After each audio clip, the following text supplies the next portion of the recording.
প্রতিবার আমরা সবসময় কোনো কিছু ড্রোন বা যে কোনো কিছু রিলিজ পাইলে অনেক দিন ধরে ওয়েট করি যে এটা কখন বাংলাদেশে আসবে আর রিলিজ পাবে, বিকজ আমাদের দেশে অফিসিয়াল ডিজিআইয়ের কোনো শোরুম নেই, বিভিন্ন জায়গা থেকে আমাদেরকে পারচেস করতে হয় ক্যামেরা পারচেস শোরুম থেকে। এটা 13 তারিখ রিলিজ পাইছে, তো সেদিনকে কিন্তু ড্রোন অলরেডি বাংলাদেশে চলে আসছে।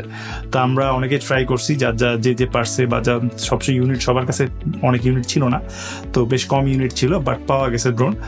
আমি যে ইউনিটটা কিনি সেটা লেখা ছিল যে don't open until the release date, so একদম সিল অবস্থায় আমি পাইছি। আমি কিনছি যমুনা ফিউচার পার্কের ক্যামেরা ওয়ার্ল্ড থেকে, তো দাম নিয়েছিল হচ্ছে গিয়ে 3,80,000 টাকার মতো। এটা হচ্ছে গিয়ে creator combo with RC2 Pro 512 GB internal memory সহ। আর শুধুমাত্র ক্রিয়েটার কম্বো নিলে 3 লাখ টাকা, আর শুধু ড্রোন নিলে সম্ভবত 2 লাখ টাকা দাম। তো মার্কেট যাচাই করে নিয়ে, তো ইন্টারেস্টিং ফ্যাক্ট হচ্ছে বাংলাদেশে কিন্তু এই ড্রোনের দাম পৃথিবীর সবচেয়ে কম। ইউএসএতে ট্যাক্স ট্যারিফের কারণে সম্ভবত দাম অনেক বেশি, তো এই দিক দিয়ে আমরা খুব একটা ভালো অপরচুনিটি পাইছি। ড্রোনটা কিছুদিন ইউজ করার পরে আমি মেইন রিভিউটা দিব যে কেমন লাগছে বা কীভাবে কী বিষয় আসে।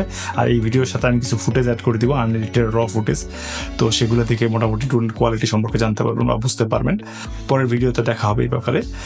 কারো যদি কোনো কোয়েশ্চেন থাকে তাহলে আমার কমেন্ট বক্সে জানাবেন, আমি চেষ্টা করব অ্যান্সার দিতে। সবগুলো কোয়েশ্চেন অ্যান্সার হয়তো আমি জানবো না বা জানি না, তো সবাই মিলে শিখবো নিজেরা কীভাবে এটাকে ব্যবহার করতে হয় বা জানা যায়।